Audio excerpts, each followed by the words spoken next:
నమస్తే, welcome to Disha TV. ప్రస్తుతం మనతో పాటు తెలంగాణ పీసీసీ అధ్యక్షులు మహేష్ కుమార్ గౌడ్ గారు ఉన్నారు. హైడ్రా విషయంలో పేదల జోలికి వెళ్తున్నారు, పెద్దలను వదిలేస్తున్నారు, ఇది సరైన విధం కాదని కూడా పెద్ద ఎత్తున విమర్శలు వస్తున్నాయి. దీన్ని కేటీఆర్ కూడా మాట్లాడారు. కేటీఆర్కి ముమ్మాటికి తప్పు మాట్లాడుతూ ఉన్నాడు. హైడ్రాలో ఎవరైతే భూబకాసురులు ప్రభుత్వ చెరువులు కుంటలు కబ్జా చేస్తారో వాళ్ళ మీదే ప్రభుత్వం దాడి చేస్తూ ఉంది. ఆ క్రమంలో తెలిసి తెలియక కొన్న బీదవాళ్ళ భూములు పోతూ ఉంటే నేను పీసీసీ సమావేశంలో చెప్పడం జరిగింది, ముఖ్యమంత్రి కూడా అంగీకరించడం జరిగింది.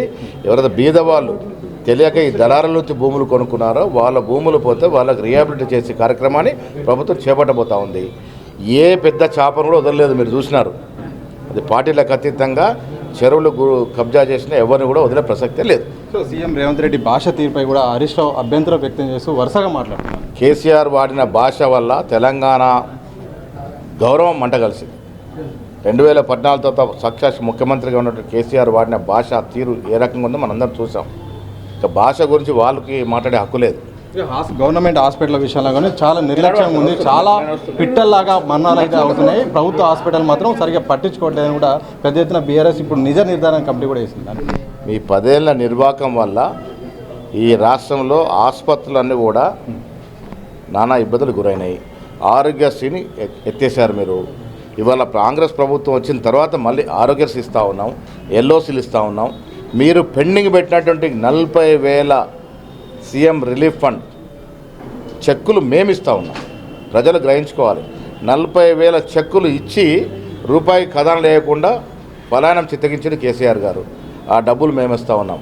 కేసీఆర్ హయాంలో 10 ఏళ్ళ చేసిన అప్పులు, చాలా డిపార్ట్మెంట్ల అప్పులు కాంగ్రెస్ పార్టీ తీరుస్తూ ఉంది. అలా అందుకే డబ్బులకు ఇబ్బంది పడుతూ ఉన్నాం.